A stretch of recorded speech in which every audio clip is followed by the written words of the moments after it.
All right, we are live. Live test 1 2. Test 1 2. All right. Hey, welcome back to the Ryan Ripken Show, episode 19. It is Thursday, October 12th. I was about to say Monday. This week's been so weird. But hey, back with my co-host Brad as always, and our other character, Zach, with his second straight appearance. I know. Big things. 2 straight. I'm happy. So gentlemen, first. Yeah. So far, besides that the Orioles lost, was it the team? Was it you? A lot of people are asking. So, but anyway, we've touched on the Orioles a ton so far, but we have a lot planned for this show because a lot of things have happened over the last few days.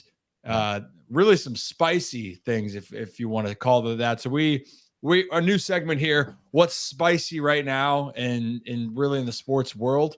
And honestly, for anyone that tunes in, please feel free to ask questions at any time. Zach would be glad to answer all your questions, and Brad. I'm just along for the ride.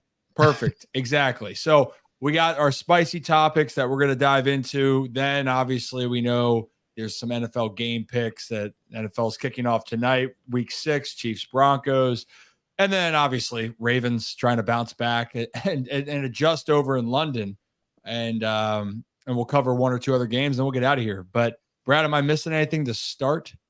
No, I'm like super pumped to get into some of this stuff because there's been a lot of drama in baseball. You know, we're getting close to the end of the season, but the drama is still very much alive and well. So I'm pumped to get into it. So let's do it.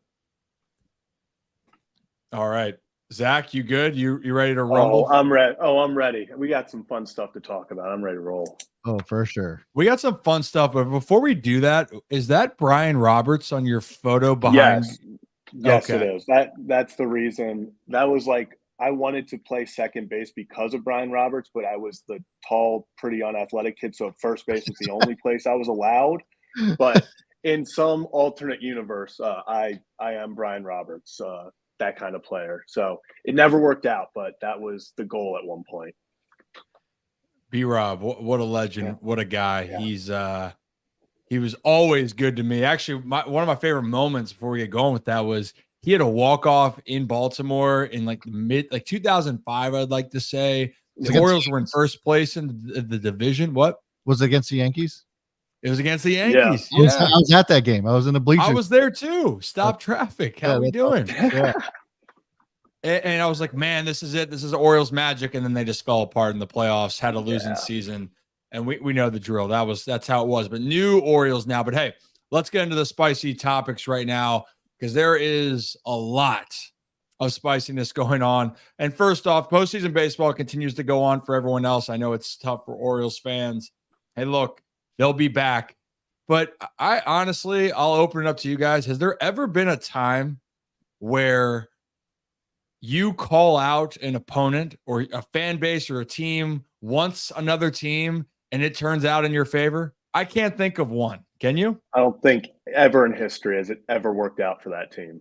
Yeah, I tried to look up something along those lines, but I don't know if there's even a way to research it. But to the best of my knowledge and my memory, I don't think I've ever seen that happen.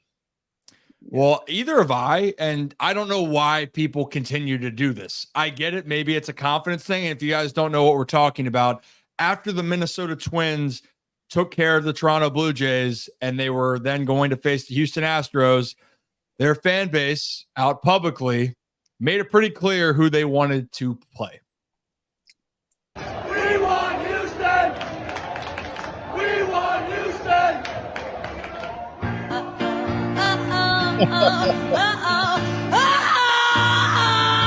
Oh man, and that's what happened. There was a lot of disaster that took place in that series. Yeah, it's like one of those narrator things where it's like they did in fact not want Houston. It was not the way they envisioned it in that moment, that's for sure. We talked about this in our little group chat before today, and I was just like, listen, you don't want the smoke if you don't know how to put out the fire. And it was clear that at least the Twins fans, right? We're not going to talk about the ball club themselves because I'm sure that they were fully prepared and knew what they were getting themselves into. But like the fans themselves, it's just like, come on, guys, you haven't won a a playoff series since what, 2002? I want to say it was 2002. So like, man, just be happy that you're there and don't keep asking for the smoke. I mean, because now you just got. Yeah, I want to know what the players' reaction is to that kind of stuff. Like, did they go on social media and they're like, no, why is this happening? Like, the whole stadium chanted it. Like, I'm sure they were looking at the phone like, why did we do this? Why did they do this? Yeah, and I hate to say it, but I actually saw a couple of clips of Rangers fans doing the same thing. So we'll see how that ALCS series goes. But man, fans just aren't seeming to learn about how not to act when you win. It's just it's a karma thing for me, or I'm so superstitious, or was as a player, that I didn't like to poke the bear with that. I wanted to go out to play. And of course, if the team or players are going to be asked, well, do you want to play Houston? And the answer is going to be, we want to play them. We're looking to get forward. But you just to blatantly be like, yeah, we want them, it's going to happen.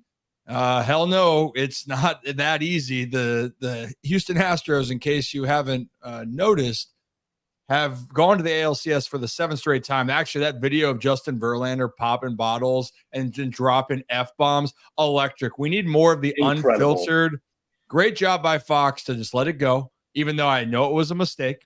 But I mean, like, those are the emotions that you can see behind the scenes. And let's just be honest here. You can love or hate Houston, but damn, that team, it's unbelievable what they've done over the last decade. It is, but in my opinion, that's 6 straight ALCSs. All right. Well, there's a reason they call them the asterisks for a reason. And I'm going 6 in a row. I refuse to believe it's 7. All right. Hey, that's just how I operate. I will fair say enough. And go ahead. Oh, I was going to say another little tidbit from that right before Justin Verlander gave that speech. I like that Dusty Baker said that he was saving his speech for the when they win the World Series. So that clip could come back to bite him, or it could be a really cool clip at the end when they do it. So now it's in their hands. Just bookmark it, and we'll find out. But hey, this is why. Have those emotions. I can see that emotion with you, Brad. Make your comment. This is our spicy zone, so to speak. Yeah. Maybe that's what we're going to call it, the spicy zone. I don't know. We'll work on that. But hey, another moment that is red hot. Yes. And it's also the player we're about to talk about, Bryce Harper and the Philadelphia Phillies. First off, if you guys haven't seen this photo, after Bryce Harper goes deep, he had 2 home runs last night that led the Phillies to a win over the Braves. Now the Braves are 1 game away from elimination, but he's staring down Arcia. And actually, it's funny. I got to face Arcia in 2021 when the AAA team for the Braves, by the way, was ridiculously talented too. It was stupid how good Arcia was on that team. And Harper's staring him down, not because it's a division rival, not because it's the postseason, but because of a comment that was made that became more public than people might have not realized. So I'll put it this way for people that haven't heard, who's new to this, and right, Stanley Gwinnett is the AAA team. Shout out, I think they were it's bad of me. They were the Stripers, I believe. It was the Fish. I think they beat the crap out of us. But anyway, a lot of teams did in 2021 for the Tides. Love the Tides. Rough year for the Tides. But anyway, there was comments that came out. Did Arcia hit you with an attaboy Ripken at the end of the game? Or well, if he did, then I might have done a better job. So you just brought up, it's a great entry into this. So Arcia was caught talking about in the clubhouse that was saying attaboy Harper after the double play that ended the game. Harper was doubled off in game 2.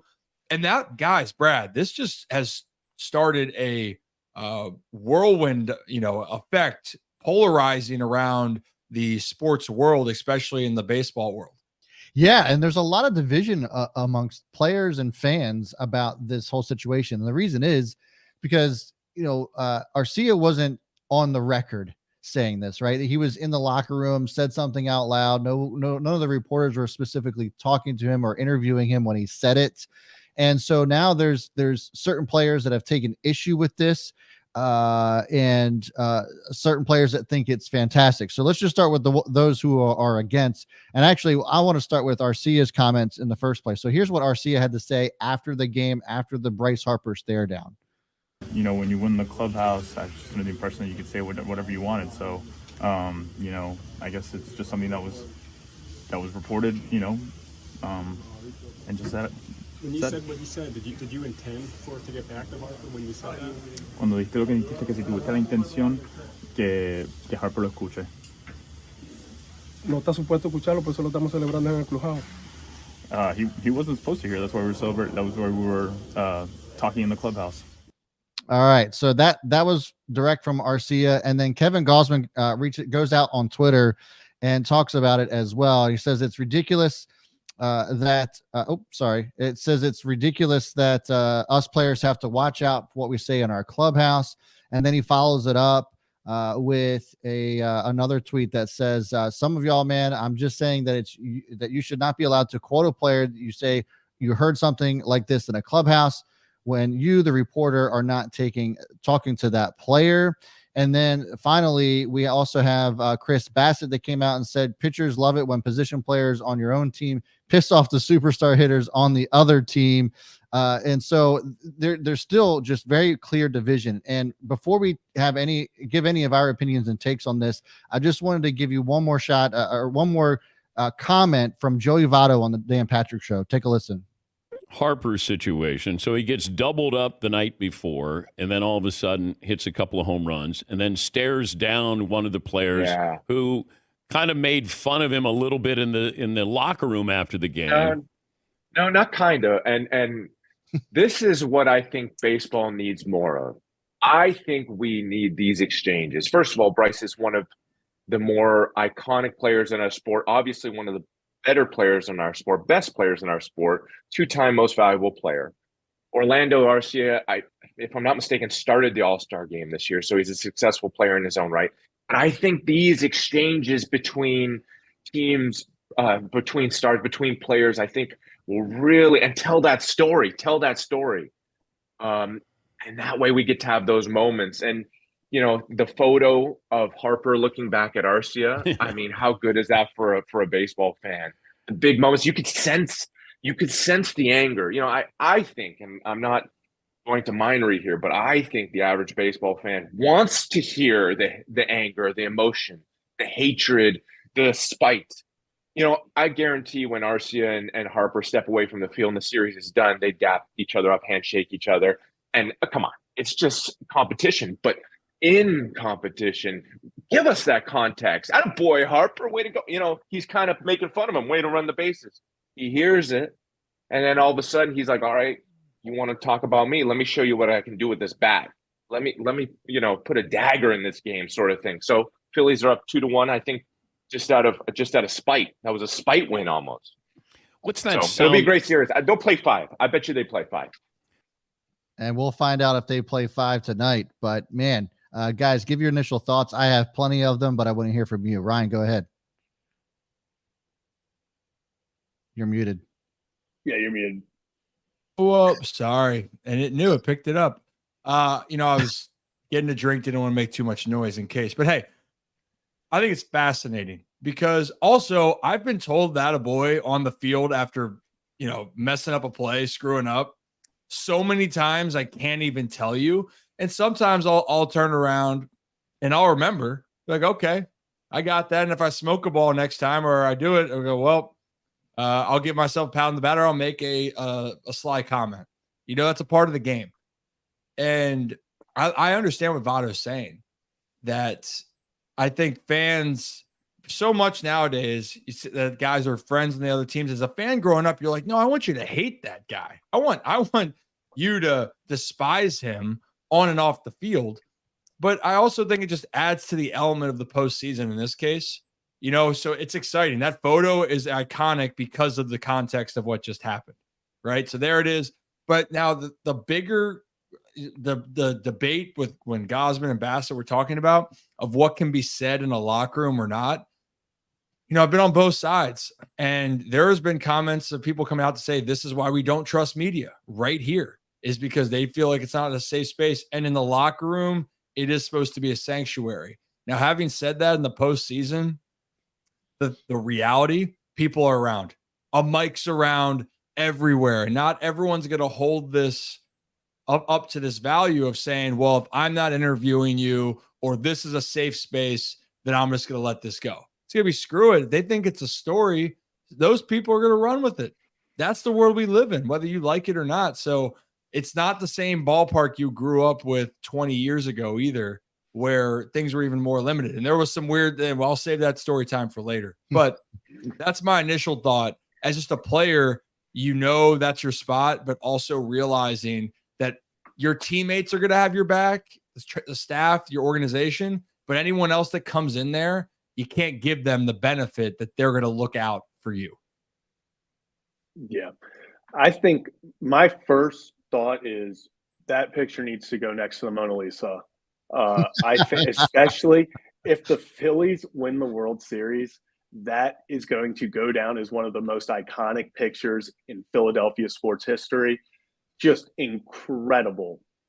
And then the next thing is, if you were to rank in the MLB players you do not want to mess with or tick off, it's Bryce Harper and then a massive gap, and then there's number 2. And it just seems like somehow he always finds a way to get these little tidbits from the other team. You know, like you said, how many times has someone said attaboy? And it's not like he was going out and saying all this crazy stuff. It was 3 words, and that was enough to Harper was like, I'm taking this personally. So I don't necessarily think the comments were like awful. It was just the person that, it was about is known for taking those comments and then putting a ball or 2 over the fence. So that's what we saw. Yeah. You know who else is? Michael Jordan.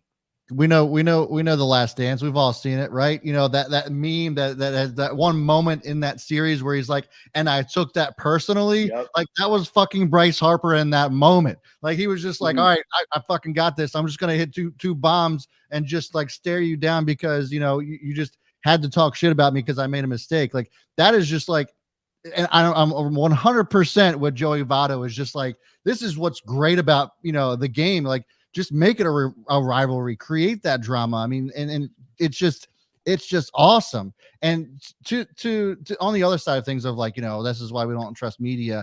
I would appreciate that if Orlando Arcia was talking about, maybe something personal that was going on with his family and it somehow got leaked out, talking about a safe space or whatever. But Arcia was just talking shit about Bryce Harper. It was a harmless comment that was made. I don't think that there's anything that players need to be worried about as far as trusting the media based off of that example alone. I'm sure there's other ones, but like to me, it was a very small moment that actually made the game better and made the series even better. I have to imagine that this game tonight is going to be one of the most watched games in baseball this season. Oh, no doubt. And I mean, so the other part, it's like bulletin board material. That's really what it is. And we hear it all the time where some guys are going to come out there and just say it out loud, right? Some things, to your point, Brad, it's a very good point. This wasn't something that was so personal that you wouldn't necessarily say to his face, right? That's a banter that goes back and it does spice it up. It makes things exciting out there. And for Bryce Harper, though, he's a guy that loves that moment. Now he has the most home runs in the NLDS history, by the way. Like, and also too, I think I saw a couple GIFs then and realized it, by the way, there was 2 people on that roof, apparently, on the stadium and that was actually hilarious to see. But Bryce is a guy that these moments bring out the best in him. And so I'm with you, Brad. Who the hell cares? Yeah. Who cares on that front? But I will say this, though. It strikes a chord with guys. It really does. And this talking about with media, some guys, if they weren't going to talk before, they're going to be more pissed off with guys now. And I tell people now, being on the other side, I go like, hey, if you don't want me to say anything, my personality is like, I don't give a shit. If you don't want me to say anything, I won't. That's how I am. The relationship matters more. But we do understand we're in a day and age where get a click, put something out there. You got to understand that not everyone is going to share that same value that you have. Yeah. I think another thing that needs to be involved in the conversation about, is this the right way for media to act and stuff, is this wasn't reported by like an ESPN or some big, Fox Sports or a local network. It was reported by Cespedes Family Barbecue, the podcast that's like, so like this was a bunch of guys that just started a podcast, somehow got media credentials and were there, and they overheard it and they put it out. So it's not like ESPN heard this and ran with the story. Like, these are guys that will not be in the clubhouse 99% of the time after a game. And it's just unfortunate that Arcia was making those comments when guys who are looking for something like that are in the clubhouse. I mean, I'm sure they heard that and they knew immediately. They were like, oh, this is going to be big. And then they put it out there, and now we see this. So I think that's another thing, is it's not like this was traditional media and ESPN writer or something. Like, these were a bunch of guys that hang out and have a podcast together that got media credentials and were in the locker room for this. Yeah. And what are we doing wrong, by the way? Yeah. We need to get into we need to get some of those credentials too. Yeah. Those guys get in. We got to be able to. Right. Yeah. I confession, I think I've had credentials to go down almost every game through the season that I do pregame with Pickles, and I just figured that out for the final postseason game. Of course. They're like, Ryan, you can go talk to your teammates. I'm like, well, I'm not going to start it now. This is not going to be the time to start. I wish I had thought about that earlier, but yeah, maybe that'll be down the road for us. But sometimes they'll let anybody in there, and things can get wild. So hey, but you're right, Brad. The focus too. This was must-watch TV for this series before all this shit came out, and now it's at the forefront. Yeah. If you are not interested in the Braves Phillies, I don't know what to tell you, because that has been such an entertaining series. And last thing I'll say, with Bryce Harper's mistake in that game, I'm 100% fine with that, because he has to score. That was his goal. Michael Harris made an unbelievable play. One of the best plays you're going to see. That is the craziest ending I can imagine in a postseason game ever. You can say walk-off home runs. Michael Harris made a leaping play against the wall, and then it's a bad throw, and Austin Riley's in the right spot at the right time and picks it up and throws out Harper. Amazing.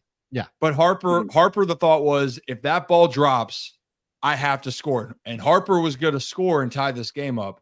Yeah. Sorry, I'm laughing at Joe. Joe loves to roast Rocco, steal Rocco's. I read that too. Oh, I love it, Joe. Yeah, I might. Who lets that guy in? You know what I mean? But anyway, but I digress. Yeah, we like Rocco. I digress though. So hey, last thing we're gonna do with just keeping with the spicy topics. Zach, you and I had an interesting tweet today. Tweet out, I should say. Yeah, I was very confused. I was actually walking into the gym when I got that notification. Yeah. So for those who don't know, Brad, I think you have this somewhere. Yeah. It's we're hanging out. I'm enjoying my morning, and at whatever time. So on Michael J on air, shout out him. Thought it was really interesting. We had this tweet. You're both crazy, at Ryan and at Zach. Tell you what, if you're so sure, let's meet it at Stumpy's. The Hatchet House in Towson. We'll have them throw axes at both of you. Still want him back.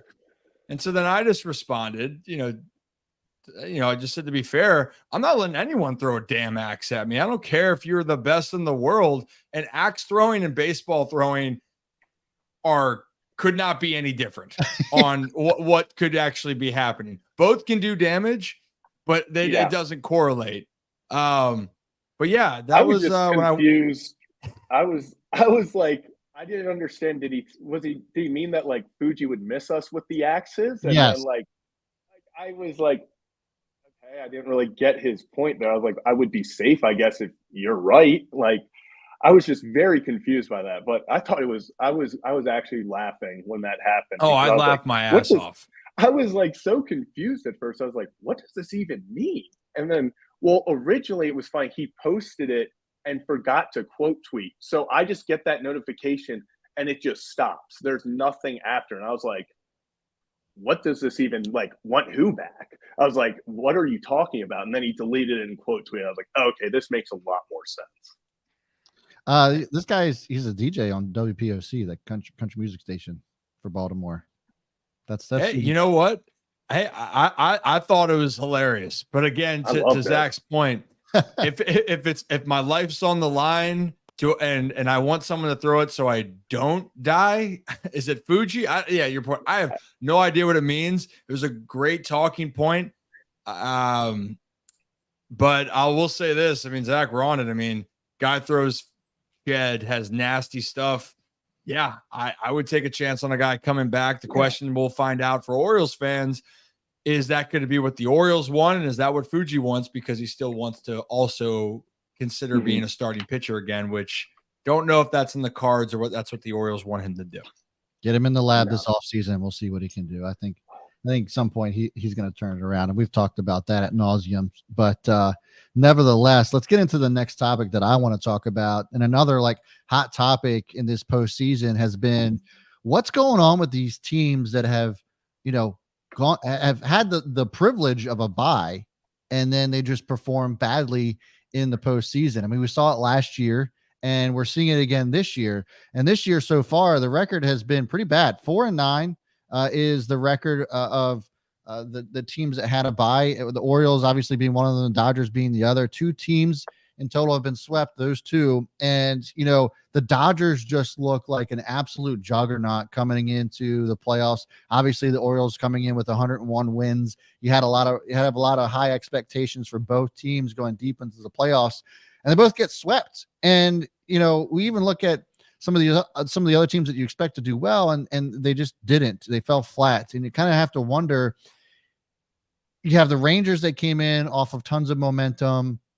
Some of these other teams did too. The Diamondbacks are just playing ridiculous ball right now. And I think it has to do with momentum as well. So we kind of talked about this, about the O's specifically, having that time off, where they're going to be impacted. And Ryan, you and I talked to Gavin about this, and he kind of said that there could be something to be said about it. And it seems as if that's actually perhaps a true thing. Is it a coincidence that last year's bye teams and this year's bye teams are performing this badly? What say you? Well, so look, they changed the postseason numbers with last year when they had the wild card teams, right? And what I love, and I think what fans love, they love excitement. Postseason baseball is so much different than regular season, just because obviously it's the playoffs, but the other part of it is that you can't replicate that intensity, those moments, pitch by pitch, like watching the Phillies fans go nuts every time anything exciting happens. You can't really replicate that anywhere else. So I get it. But what's happened now is that the format of saying this isn't football, where you can take time off almost 5 days, and all of a sudden that gives your body rest. Baseball players don't need the rest of a week. They need to keep the reps. When you go out there, I'll put it in context for people here. For a baseball player to take 2 days off, 3 days off, and then you come back, you're like, well, I don't know if I'm going to remember how to hit a baseball today, because the timing is off. And I really, truly mean that. It's one day to have a day off and you clear your head, you get right back on the horse.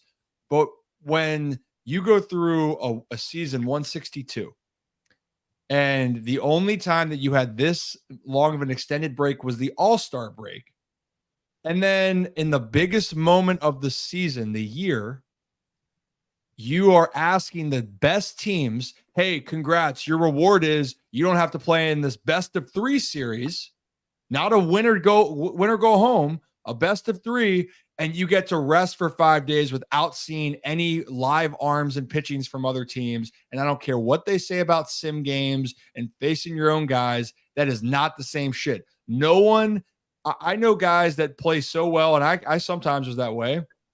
I could do better against some of my guys than I would against other guys. You can't replicate the game. And I think what we're seeing is the teams that had everything to play for, continue to play well, and Texas and Arizona are scorching hot. Yeah. And when you have two teams that are coming at you like a buzzsaw, they can upset the best teams. And we've seen it so far. And really, the only team that's figured this out is the Houston Astros. Yeah, I think that's they're the one team that somehow just didn't seem to be impacted by it. I don't know if it was Minnesota just wasn't as hot as Texas or the Diamondbacks coming in. But like Brad said, it's just so much momentum, and it doesn't really even matter who wins that wild card round. They're going to have momentum because they just came off of a playoff win. So they're all of a sudden they're hyped. They have this, the ball is starting to roll. Whereas now the team that just won the series or the division, there's this 5-day gap, and it's like, okay, this team's coming in and they're rolling. We now got to start trying to get the ball rolling before they get here as well. And like you said, that's not really possible. You can't gain momentum off of hitting off live batting practice off your own guys. That's not going to get you in the zone. That's not going to make you feel like, oh, we are so ready.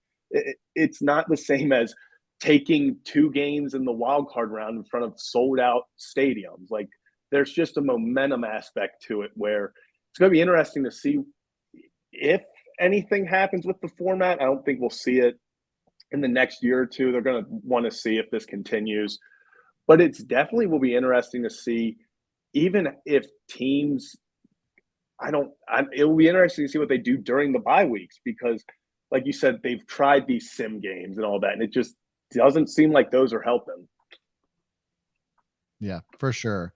I think this is going to be a conversation that, of course, we're going to be continuing going on into next year. Maybe we'll see some rule changes about that in the off season, but it'll be interesting for sure. One thing I will say is that, as we get closer to the end of the season, the end of the postseason and into the World Series, is that a lot of the rule changes that we saw over the course of this year have been, I was a little bit apprehensive to accept, but man, it's been awesome for the game. And I just wonder if maybe this is going to be another one that they end up addressing. So, say what you want about Manfred, but it's been good. I think good for the league.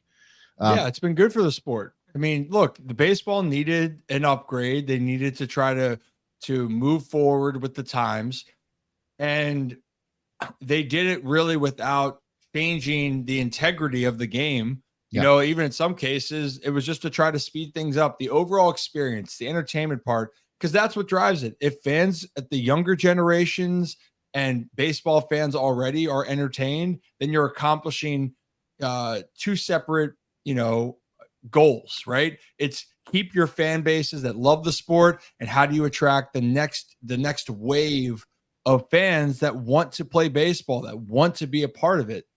Now, again, for the formats, it just will be interesting. I still look at this. I told you this, Brad. It's crazy to me adding the extra wild card team. So there was 2 84-win teams that made the playoffs out of the National League this year. It was the Miami Marlins and the Arizona Diamondbacks. In the old format, if it was just doing 4 versus 5, and that'd be the ride or die, win or go home game, one of those teams is left out. And you look at the American League side, Rangers getting 90 wins. The Rays, second best team in the American League, are a wild card. So it just goes to show you just got to get in to see what happens.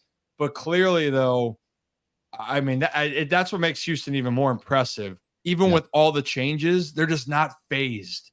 And that's something that you got to give them credit through all of it. And one more thing. I think the Orioles, the 5 days off for a team that's not experienced, that hurts. Yeah. Like that's a part of it. How do you get your feet wet? And I think that's why the Diamondbacks, they have a similar style over there. They have a lot of guys with inexperience. But I'll tell you what, going to play the first game like it's game 163 helps. And Corbin Carroll's going to be the NL Rookie of the Year. Dude's a stud. I think that matters for especially young and experienced players. Yeah, 100%. Great convo. I'm sure we're going to continue this as the postseason weighs on. But man, let's get into some football here. We're just going to rip off our picks right out of the gate. So here's what's going on week 6. I can't believe we are in week 6 already for the NFL. It has been still a lot of question marks. As I had mentioned, 19 teams that are either 2-3 or 3-2. The parity of the NFL is still alive and well. Really, the only identity that you can really hang your hat on is the 49ers, I think. So another interesting round of games that are going to be coming up. First game that we have up is Tampa and Detroit. The Lions have been on absolute fire, but the Buccaneers also aren't as bad as I think a lot of people thought they were going to be. And we have, we're going to talk about this tonight, but I think we're going to save it for another show. But Baker Mayfield could end up being a comeback player of the year. And he's been doing really well down there in Tampa, and so much so that the Lions are only favored by 3 points here. Who do you got, Ryan? Can you hear me? Yes. Oh, good. Sorry, I was trying to get something up there because I was on a roll. I know you were rolling, you were locked in, you were dialed in, but I was trying to get a little bit more update because the Lions could be missing their stud tight end, Sam Laporta, who's been dealing with a calf issue. He's been carrying my fantasy team. But so it looks like they're going to get Amon-Ra St. Brown back. Personally, I'm going to roll with the Lions. I like the Lions for what they've done. David Montgomery, and I wish we could pull up that Dan Campbell talking about how he's the guy. Sorry for anyone that drafted Gibbs. That hurts. But they're physical. They're tough in the trenches. And I like how Jared Goff's playing. Give me the Lions in this one. Plus, the Buccaneers still might be without Mike Evans. All right, Zach, who you got? Yeah, I'm so all in on the Lions. I can't see straight sometimes. I think they might be my second favorite team in the league right now, but just because of that nitty gritty, they don't care who you are. Go against the Chiefs week 1 and we'll punch you first. And that's what I love about them. So I got to take them over the Bucs here. Yeah, I'm taking,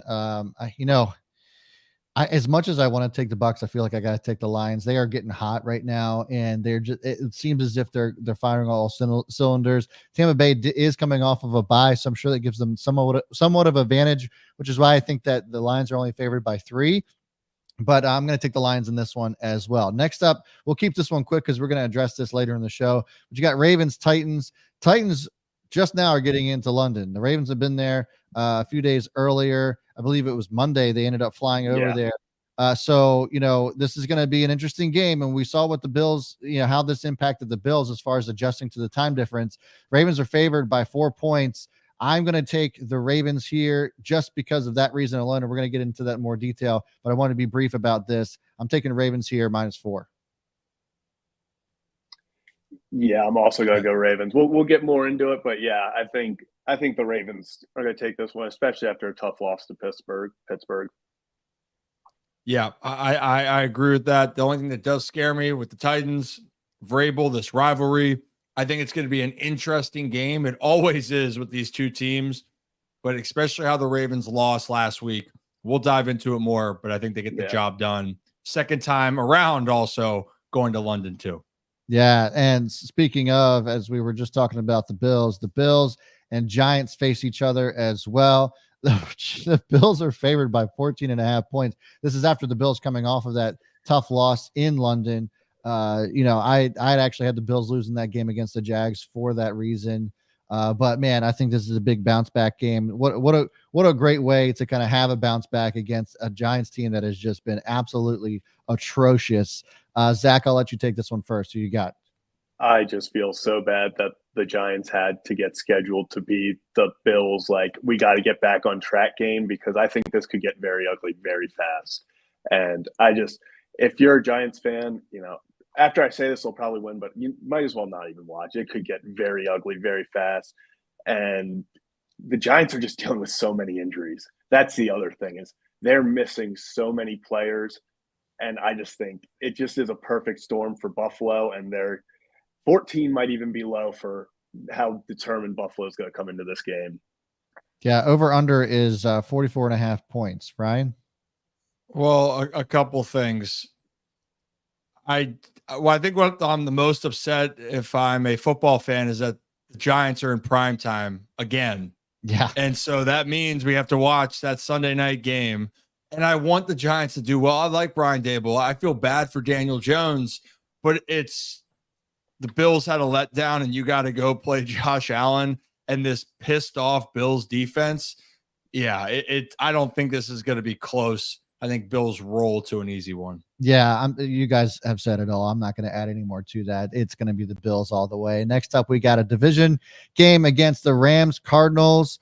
Rams Cardinals game, and the Rams are favored by 7. I think the Rams do take this, although I think it's going to be close. You know, the Cardinals have been hanging in. A lot of people had expectations that Cardinals were going to be one of the worst teams in football, and they're actually not doing too bad. I would say they're bottom half still, but they've had some surprises here. I think a lot of people can say that. So Rams favored by 7. I think it's gonna be closer than that, but I think the Rams are going to take this game from the Cardinals. Yeah, I think Rams win this as well. Division games are always get weird, but I'll tell you what, Cooper Kupp being back and Puka Nacua, it seems like they can work together. They both balled out their first game back. And Matthew Stafford's a really good quarterback. I think that people sometimes forget that because he was hurt so much and they had a terrible offensive line last year. I think the Rams win this game and even their record back to 3-3. What you got, Doug? This is gonna be the first time I go against it. The Cardinals are just frisky. That's the only word I can think to describe them.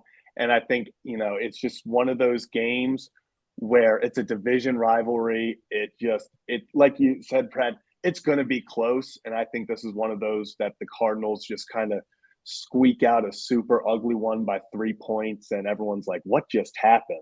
So I'll go with the Cardinals on this one. Yeah, I think you hit the nail on the head as far as it being ugly. Whoever wins this game, it's not going to be pretty, but I'm going to take the Rams. Matt Stafford's just slinging it. I think that the talent on the Rams side of the ball is just better than the Cardinals right now. So I'm going to take the Rams for that reason. Next up, we got probably in one of the least entertaining games, but who knows? Maybe it'll turn into an entertaining one. We got Kirk Cousins. We got Justin Fields going against each other in another divisional game. It is Vikings and Bears. Bears came off a huge win from against the Commanders. Their first win in 14 games straight going back to last year. So, could that momentum carry into this game and they could take on the Vikings? I don't think so. I think Kirk Cousins takes care of business. They're favored by 3 points. That's my pick. Ryan, who you got? You know what? Give me the Bears in Chicago. Look, the fact that Justin Jefferson is on IR or he's out for extended time, I don't know what that offense is going to look like without him. Yes, they got Jordan Addison. Yes, you have KJ Osborne, and they can be creative on offense, but they got to have their go-to guy now. On the flip side, Fields is playing with a ton of confidence. If their defense can just make a couple stops right now and Fields plays like he does the last 2 games, I think Chicago is going to win this game, and then Kirk Cousins is going to get traded. Ooh, yeah, I like it. Yeah, that narrative continues to get louder. Before you give your pick, Zach, I got to, since Ryan opened the door, who do you think Kirk's going to? If he does get traded, what team's he going to?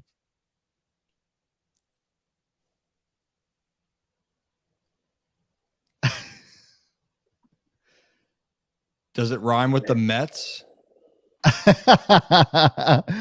going to take a rental on Kirk Cousins, you think? Might as well. I mean, yeah. But it's going to be an interesting conversation because if your team gets so out of the race and the Vikings might say to Justin Jefferson, hey, we're just relax a little bit.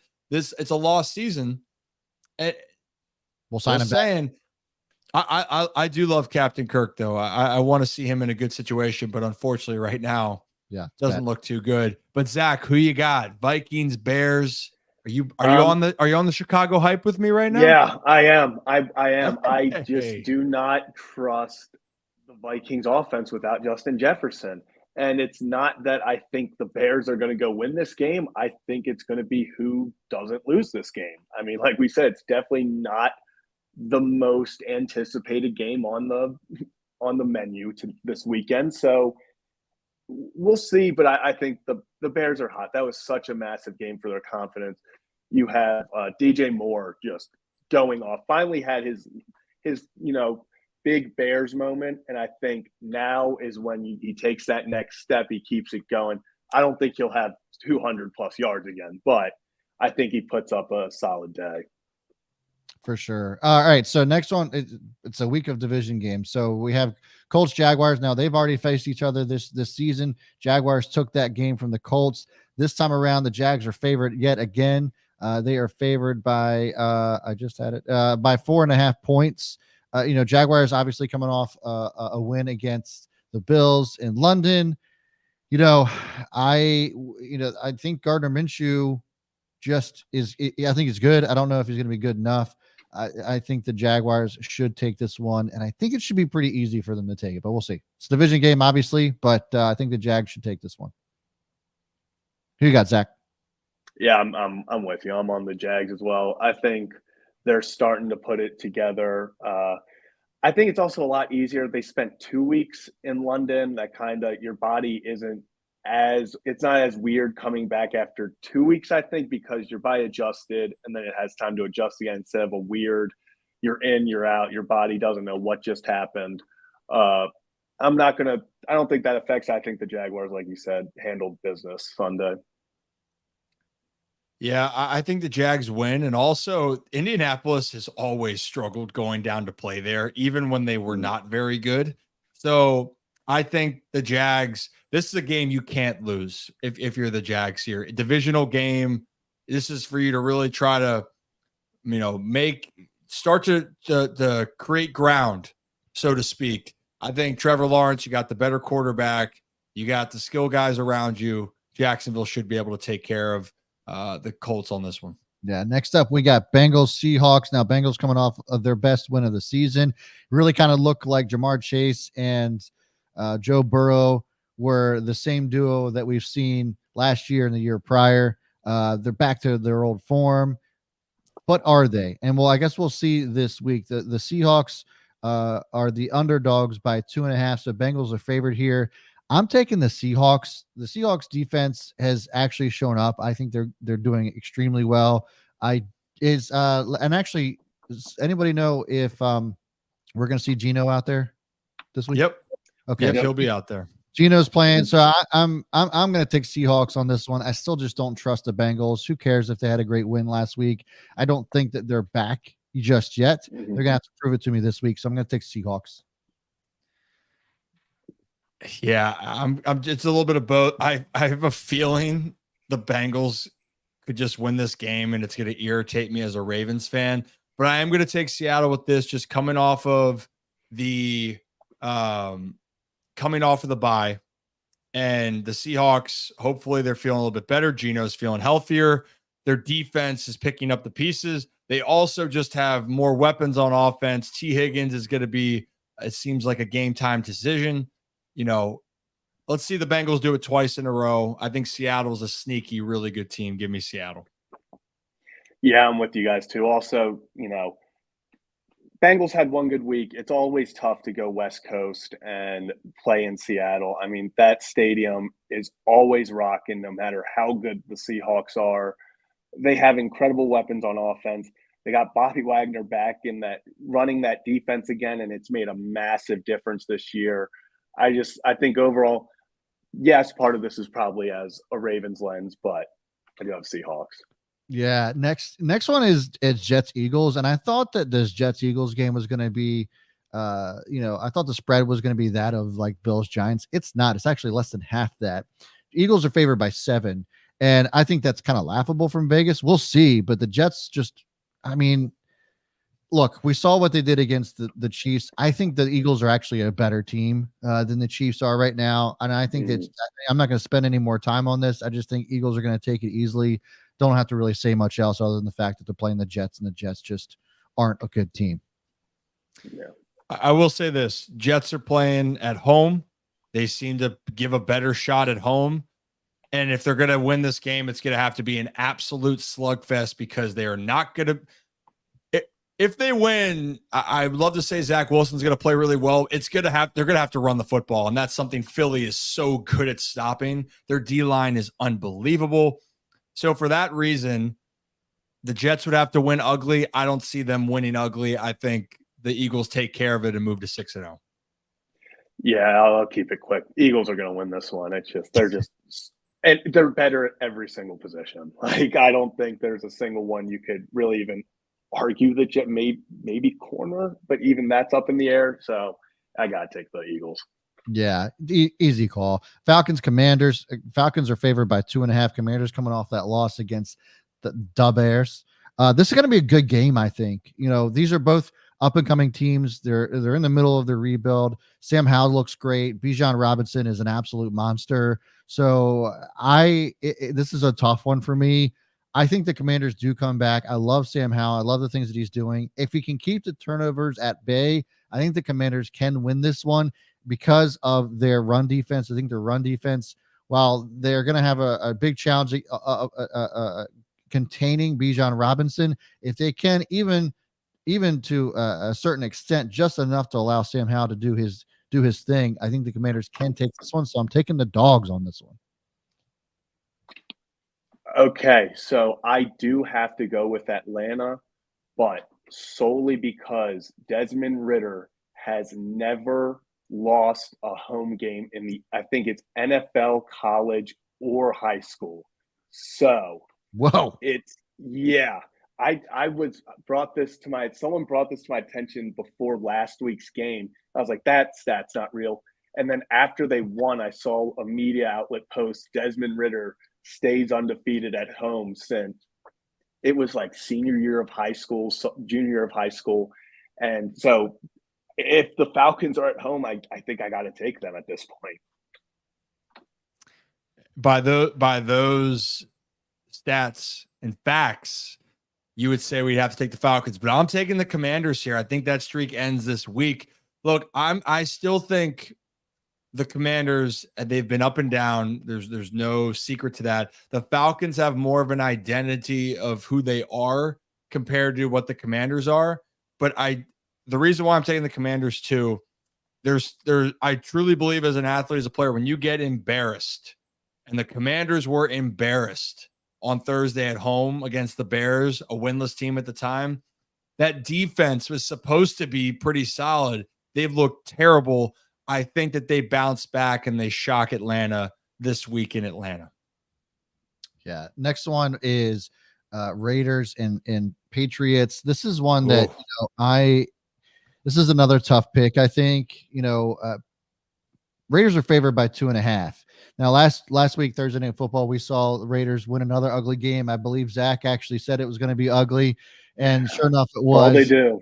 Jimmy Garoppolo doing Jimmy Garoppolo things and still coming out with the dub. I think it's going to be a lot of the same.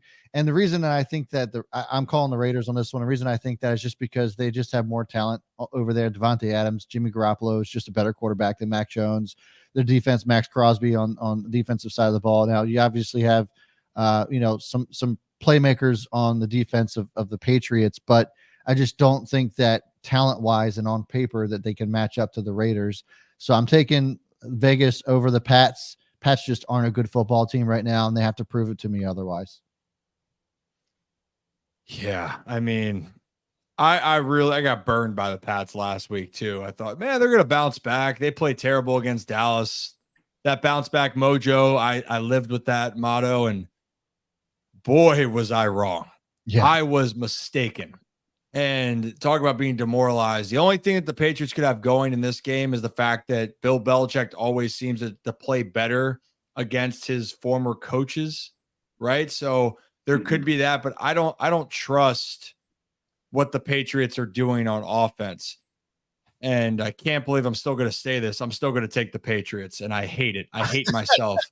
But I think they still have, to me, I'm not sold on Josh McDaniels as a coach. I think that they're going to give Jimmy Garoppolo a little bit more of problems, and I think the run game for the New England finally gets rolling, and somehow it's an ugly one, but they win in Vegas this time around. Yeah, I think we can all agree it's going to be an ugly game. But when it comes down to it, I got to stay the same as last week. Jimmy Garoppolo versus Mac Jones. I'm taking Jimmy Garoppolo to find a way to win that ugly game any day of the week. And I just can't trust Mac Jones, which means he'll look like an MVP this week, but I just can't trust him. Yeah, it's going to be an ugly game for sure. Next up, we got 49ers Browns. And, boy. Talk about ugly.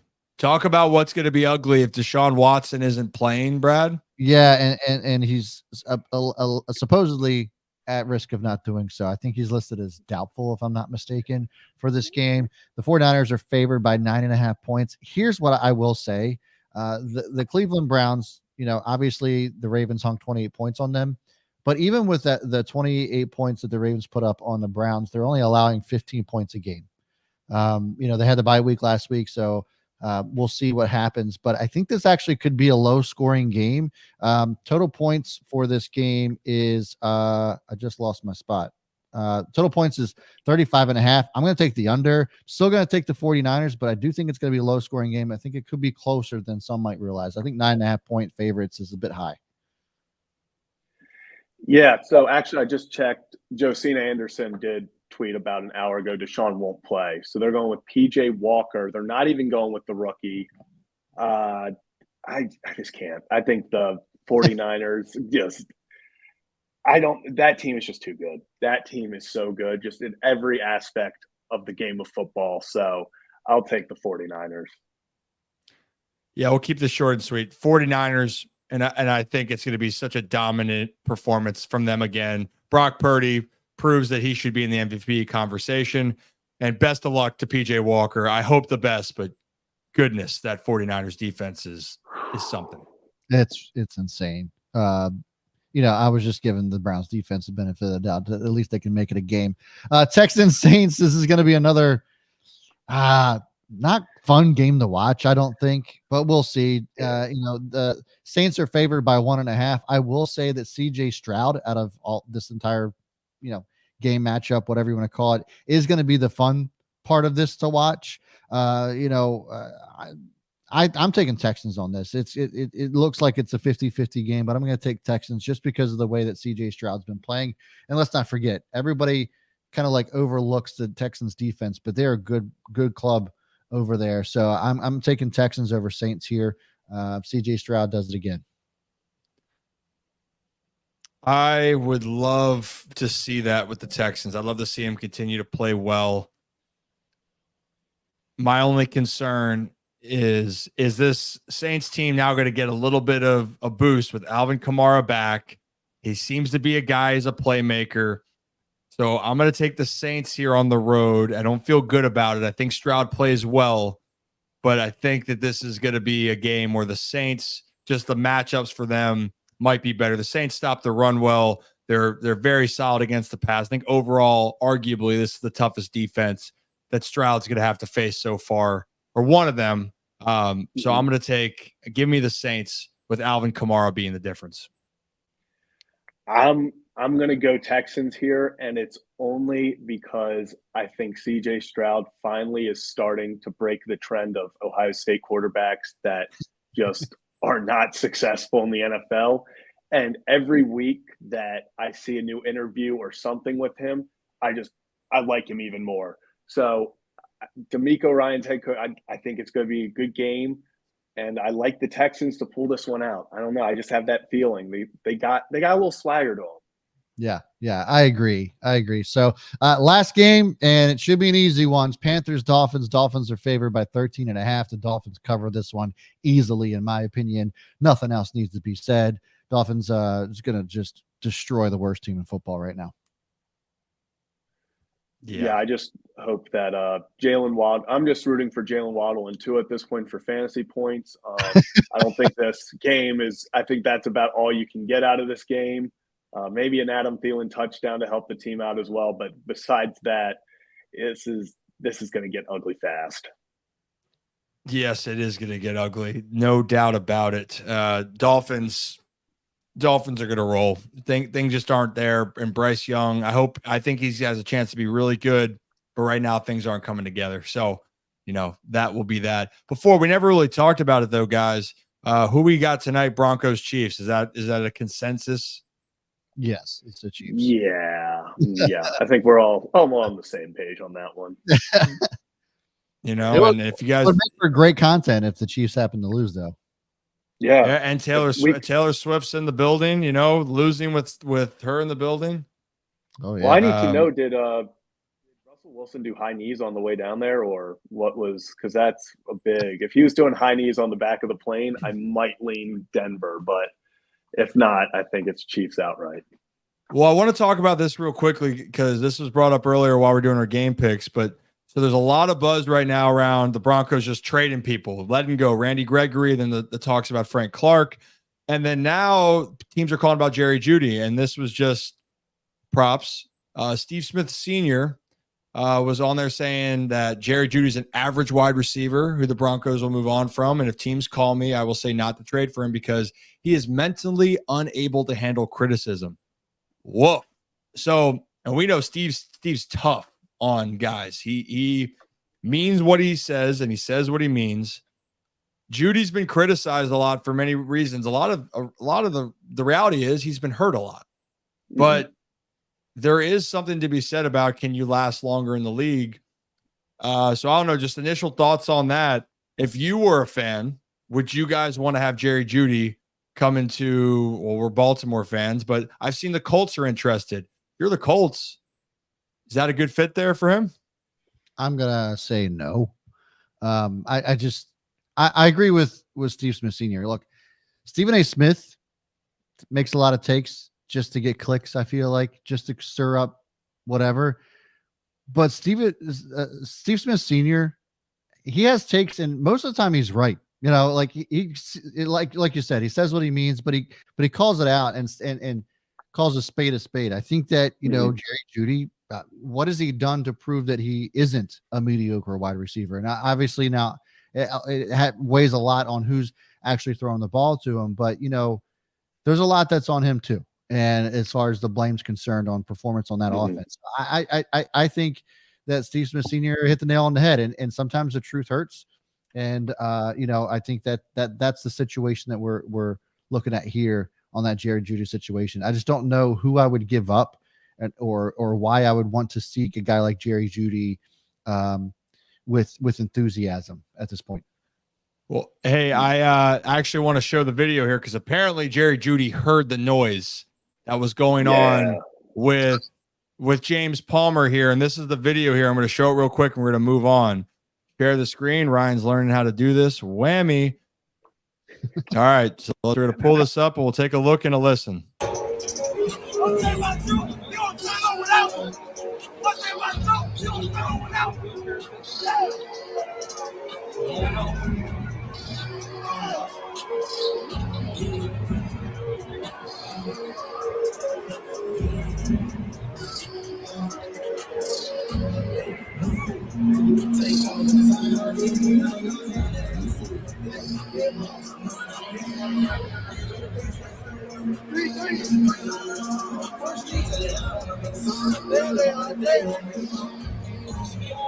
All right, you know what? I'm looking at this and going, I don't see a lot of what they're saying. I think he's going to ball out tonight now. I'm all on Jeudy. Can I go place a bet that dude's going to have 100 yards and a touchdown tonight?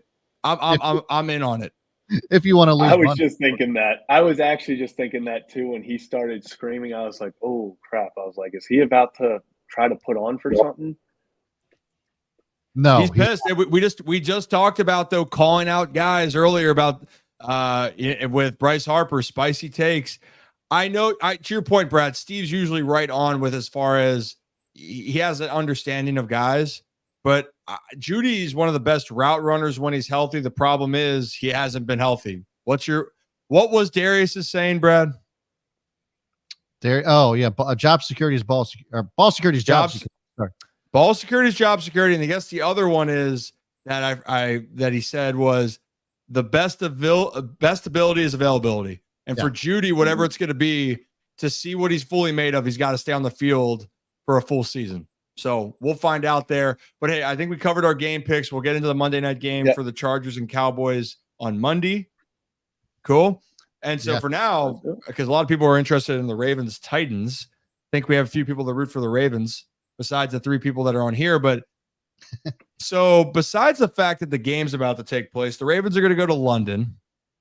And Zach, you brought it to our attention here that as far as we know, the Ravens got out there early, but I guess there's conflicting thoughts on when you should head out to London for an NFL game. Yeah, so I was just sitting there, and all of a sudden I get a notification that Treylon Burks isn't traveling with the team to London, and I was like, "Is he going back? What's he doing?" And I was like, "Oh, they're not there yet," which is crazy to think that they are taking a red eye tonight. I think I saw a quote from Vrabel saying they were going to do work on the plane on their computers. So they're going to do film study, go right to a team meeting, and then start practice. So they are really crunching down the time. I think I saw some people saying they're trying to avoid their bodies adjusting, which I don't understand if you're playing an 8:30 a.m. game Nashville time. So makes no we'll sense. See. This Math happened doesn't add last up. week. Yeah, we've seen a lot of teams try different things. Ravens last time they went out on Friday. We don't need to talk about how that went, but it wasn't pretty. Bills went out there on Friday last week and lost. Titans actually went out on Friday in 2019 and lost. And Vrabel said they still wanted to stick with that plan. So it's really interesting to see how teams are handling that decision. But I think I would rather be out there for a whole week to adjust than get there Friday after a red eye and be like, in less than 48 hours, we have kickoff. Yeah, listen, I have a ton of respect for Mike Vrabel. I actually think he's an incredible coach, and it's just a shame that there's certain parts of that team that just doesn't have the talent that they need to get over the hump. Because I think with the right talent, Mike Vrabel can easily lead a dynasty type team. I mean, that's just the type of coach that I think he is. But this decision makes zero sense. I don't get it. I don't know why he's doing this. And there's enough data to show. Obviously we've made our opinions heard on analytics on this show already, but there's enough data to show just how poorly teams do when they don't have enough time to adjust to the time difference. And to your point, an 8:30 game, that's going to mess with you. It doesn't matter how good you are. I mean, the Bills hung 48 points on the Dolphins and then a week later lose to the Jags, and they just looked like they didn't have their act together. And I think a lot of that had to do with the time difference. And you can't tell me that doesn't affect the team. And so I think that it just doesn't make any sense. And I think that the Titans are going to regret this decision, going so late in the week. Yeah, I mean, it messes with you. And I will say, I've been traveling a lot when I've played. Baseball was different though. You're on a bus and you just kind of get used to it and you go to play or you get on a plane. But this isn't a, that's the norm, right? That's the normalcy of it. And maybe the thought is we're trying to keep our schedule as normal as possible, but there's nothing normal about going to play in London where there is such a big time difference, where you're playing on a different field, you're in a different country. And quite frankly, there's just so many other different variables that we never think of that you have to adjust to. Now, if you go out there and kick some ass, then you can do whatever the hell you want. But we have seen, to your guys' point, teams have had trouble getting used to playing over there. Just seems like the Jaguars should move there because they figured out how to play in London. Other teams, not so much. And it was going to be a fascinating game, guys, for a lot of reasons because, look, we can't get a pulse on the Titans now. In general, they've been up and down. They've alternated losing, winning each game so far this season. Hopefully for the Ravens' case, they can make it another consecutive loss. Their losses, they lost to the Colts in a divisional game where Anthony Richardson left the game. So you felt like that was one for Tennessee to come and take. For Baltimore, they also let a divisional game slip away after having a 10-point lead, and they lose to the Pittsburgh Steelers in a game where they really felt like slipping away, pun intended. A lot of drop passes, a lot of mistakes. But guys, if we're going to go into this right now, what makes you feel confident that the Ravens are going to be able to right the ship and knock off a Titans team where this has now become a rivalry yet again? Yeah, and actually it's been kind of a fun rivalry that we've seen over the last couple of years. But I will say this, and I'll just stick with the adjustment, the time adjustment. I mean, the Ravens have now been there almost a week. I mean, they got there Monday, and the drops that we saw against the Steelers was highly uncharacteristic. We didn't see one drop from that wide receiver core until last week. So I think they get it right. I think they fix their issues. You know, Lamar Jackson actually spoke to this about how it just, they're still working on gelling together and creating that chemistry, and it takes time.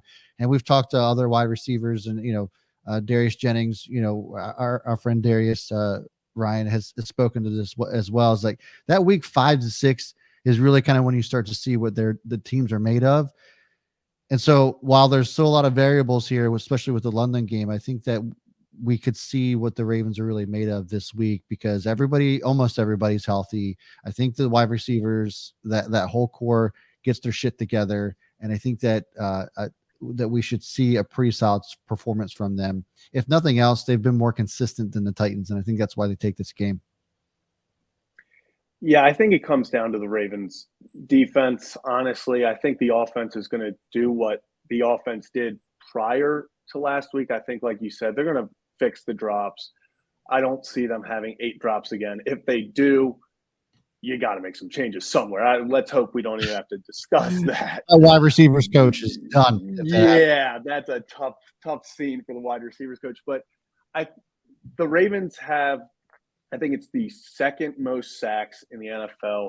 They're getting pressure on the quarterback, and the biggest struggle for the Titans offense right now is protecting Tannehill and giving him time. So I think that kind of adds up well for the Ravens to get after him. Just putting more pressure on Tannehill to go out and make mistakes, because he's that quarterback where their whole game plan is give it to Derrick Henry, who hasn't really looked like Derrick Henry, knock on wood, so far this year. And so when he's not doing that, when you put the pressure on Tannehill and then you can get to Tannehill, suddenly that offense is very weak in a lot of areas. And honestly, you just got to worry about DeAndre Hopkins at that point. So I think stop the run is the biggest thing. I think Patrick Queen and Roquan are going to be very good at, I think, containing Derrick Henry. And I think we get after Tannehill, but at the end of the day, it's London. That's what I hate about this is it's London and anything can happen, sadly. It sure can. And we remember as Ravens fans, when they played in London against the London Jaguars, it didn't go well. It was brutal. It was, I could see why that Jacksonville's really, that people were saying, well, maybe they should move out there. I'm starting to get it. They play really well there. Good for them. To your point, the Titans offensive line is a really tough go, Zach. But for both teams, the Ravens and the Titans are very good at stopping the run. If Tennessee's going to win the game, it feels like Derrick Henry and Spears have to really be the ones that can take the pressure off for Ryan Tannehill. Because if you're going to ask Tannehill to throw 30 plus times, I think the advantage is going to go to Baltimore. But if you can keep, but for the Titans, if you can keep the pass attempts under 30, try to be efficient, then this is going to be a really ugly, stressful game for Ravens fans. Ravens are second in the league in yards allowed. But I think the other part of it too, and it's no secret here, this isn't a brand new recipe, but the turnover margin. Even though the Ravens have won games, both the Titans and the Ravens are kind of in the middle of the pack towards the bottom third tier. I think it's 17th or 19th in the league in their turnover margin per game. They're both negative. So and the only reason I'm bringing this up is because you saw that with the Steelers, that the Ravens just felt like they were in control the entire time. The Ravens don't get points on a field goal attempt. The Steelers block a punt, turnover in the red zone, and then you look up and go, how the hell did they lose this game by 7? So that's what it's really going to come down to. But I'm with you. I think Lamar is going to be Lamar, and I think it's going to be a good wake-up call for the squad. And the Ravens get to 4-2, and now they're going to have to, because the rest of the division, the Steelers aren't going to go away, and Cincinnati, they win this week. Shit, it's all coming back. It's all coming back, and it's going to continue to be a grind. Yeah, I mean, the Ravens have every opportunity to really kind of take this division, and so their schedule isn't going to get any easier. So they really need to get this dub. We'll see what happens. But as always, the AFC North is never not interesting. It's never boring. So that being said, I think the Lamar Jackson conversation is a good segue into what we were going to speak about as well. We earlier this week we talked about how Stephen A. Smith came on air on First Take and talked about how Lamar Jackson isn't getting, or the Ravens rather aren't getting their money's worth out of Lamar Jackson. Cited a couple fumbles this year. I won't say a couple, there's plenty, and we've addressed that issue as well. But Lamar Jackson's on pace for throwing for 4,500 yards.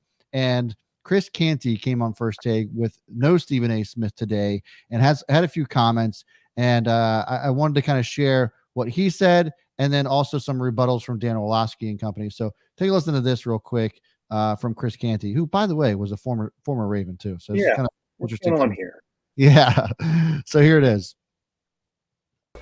I can't believe you're putting me in the uncomfortable position of trying Chris, to don't defend do it. Stephen A. Don't do it. Monday, but I got to push back on this one. I do. Like Lamar Jackson cost his team an opportunity to win a game in Pittsburgh last week. Because although you're talking about those receivers and all of the drop passes, Lamar Jackson did get a gift from his special teams with a turnover on Gunnar Olszewski. Jamar Moon forced the fumble. They got the recovery. They're in the red zone, and this dude throws a pick. Okay. So Lamar has to throw it, but catch you it, don't, not make any mistakes. Here's my point. What do you want Here's him my to point. do? The Pittsburgh Steelers can't beat you if you don't make that mistake. They can't. You kick a field goal, you go up by points, you make that defense drive the length, you make that offense drive the length of the field. It's a different ball game. You're gifting the opportunities for the Steelers to beat you. The strip sack by T.J. Watt. I know we don't want to put that on Lamar, but that's ball security. The quarterback has got to take care of it. It's not as if ball security hasn't been an issue in another loss they had at home to the Indianapolis Colts against Gardner Minshew-led Indy offense, and you lost that game in overtime. Lamar Jackson has got to be better. 8 total touchdowns to 8 total turnovers. That's not what you're looking for from your quarterback. You've got to be better in the National Football League, especially when they give you a $250 million contract. All right, so there was that, and then there's this rebuttal from Dan Orlovsky and Kimberly Martin as well.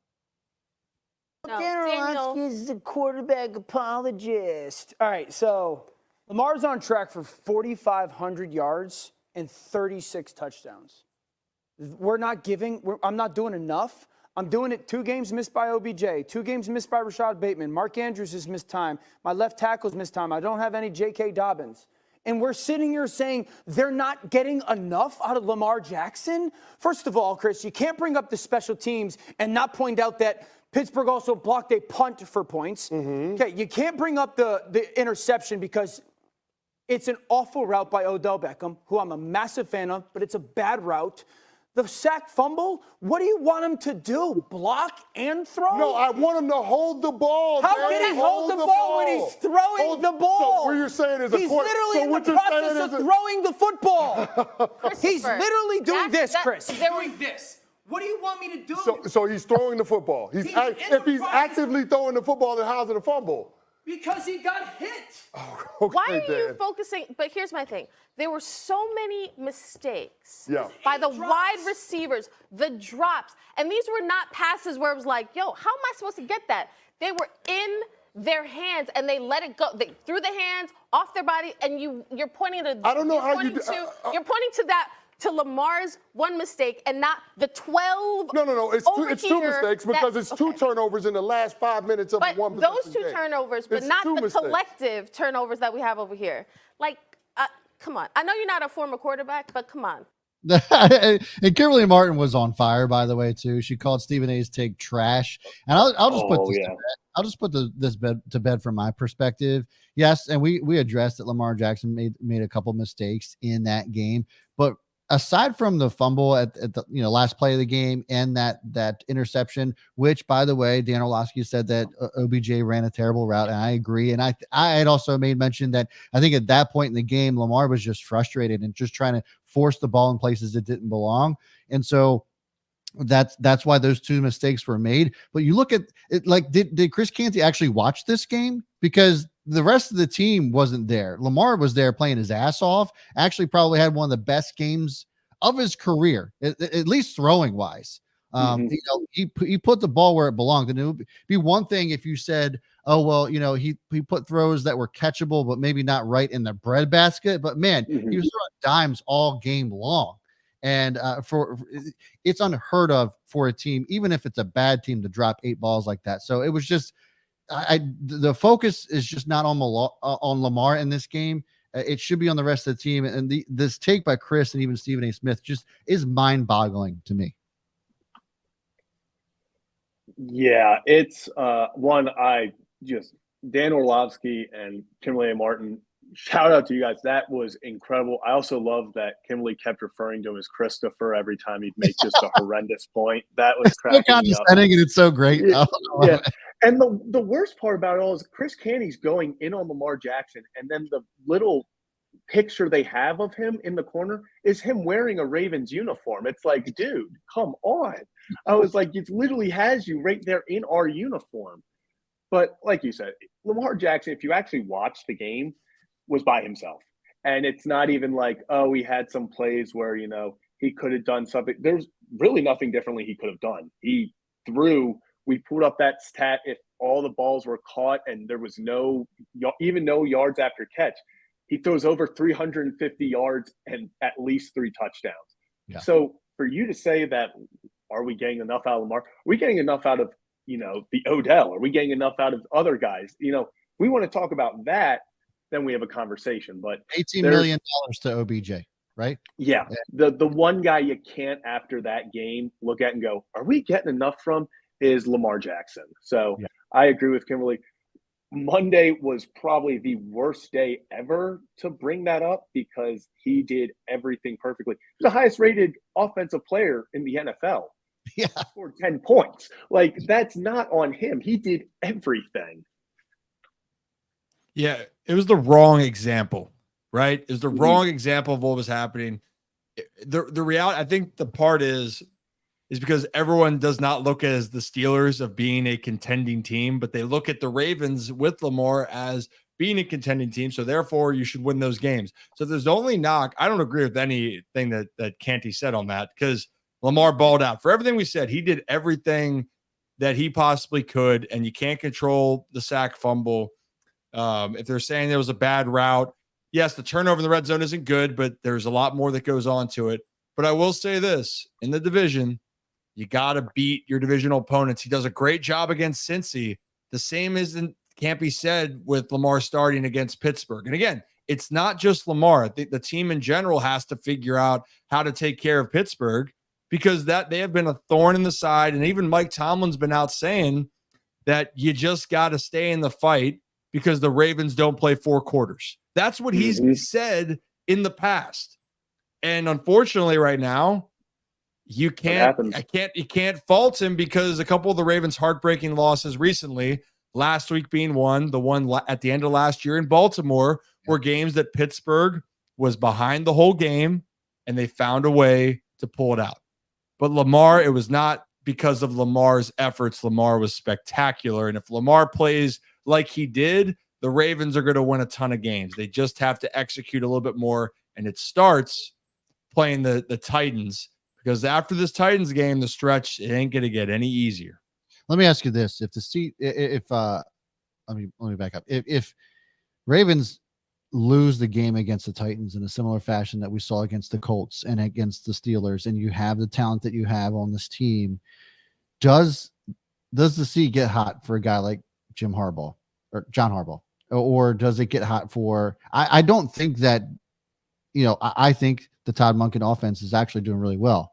And McDonald's defense, I think there's only so much that they can do. Does it fall on John Harbaugh if they still can't close out yet another game this season with all of the playmakers that they have around them? I think it's too early to even think about. I think the reality it's just the same thing that can be said when we talk about the Buffalo Bills. We talk about even the Miami Dolphins. The Dolphins still don't even have this expectation yet, because people still, now they're all riding Tua, but they were hating on him years ago, right? But for the Bills and Ravens, it's not going to matter what they do in the regular season. Yep. If the Ravens win the division, but they don't win a playoff game, if they don't go to the AFC Championship game, it's not going to matter. That's the reality. if the Ravens are in the dance, just as we saw, and they win, doesn't matter if they're 10-6 or 13-4, whatever, or 10-7, 13-4, whatever it may be, the Ravens are just going to have to win when the moment comes. But what is, not saying that what's concerning or that you want to get cleaned up, is winning close games. You won a close game in Cincy. That was huge. That was massive. Then you blew out the Texans and the Browns that were rookie quarterback and backup making his first start.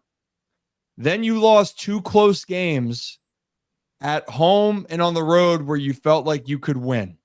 And that's where it's going to be interesting, is when the game and moments are tough and tight, can the Ravens start to pull it out? And even 2019, correct me if I'm wrong, guys, but when the Ravens rolled and Lamar was amazing, after that game in Seattle, the Ravens just beat the absolute crap out of everybody. Yeah. Lamar didn't play in the fourth quarter ever. He was winning MVP without playing full games. He was playing 3/4 of the games and just unanimous MVP, which is just crazy. But that's the thing, right? Like, this narrative, I mean, we've seen Lamar come back from games now, but like the narrative still kind of remains for a lot of naysayers or doubters of the Ravens that, they just don't know how to close out games, or it's tough for them to come from behind. And I'm not saying that it's not tough for anybody else, but like we've just seen this theme, right? And so yes, we've seen Lamar come back from deficits. We've seen the Ravens pull it out, but it hasn't been on as a consistent basis as I think even us as Ravens fans would like to see. So that's going to be something to certainly keep an eye on moving forward, is like, what can we do with that? Yeah, I think the last thing I'll say with that, this proves Lamar's value as well. The year when everybody was injured on the Ravens, I think it was 21, every single player. The amount of comeback wins that the Ravens had that year, where Lamar was slinging it and really putting the team on his back. So obviously, as Ravens fans, you watch the game, you can see here and go, yep, I know what he's capable of. But the problem is when games that happen like they do against Pittsburgh and games that happen against like the Colts, people are going to always overlook it. And truly, it's still going to have that narrative until Baltimore overthrows Cincy for the division. But above all, they go into the playoffs and go to the AFC Championship. Because if not, we're going to keep hearing that Lamar Jackson can't win a big game, even though we know that isn't true. Yeah. Yep. Yeah. Absolutely. Absolutely. All right. Cool. I think that's the show, guys. That's it. Yeah, that's the way the cookie crumbles. So for anyone, if you hadn't, we meant to do it earlier. Brad, you're supposed to help me with the like, subscribe. Oh yeah. I'm not very good at all that. And again, we'd love to still answer questions when they pop up. I know there was some we tried to get to out as it was going on. But really, we like to engage. We're friendlier, I swear. At least Brad and Zach are. So yeah. Yeah, I think we reached all the questions.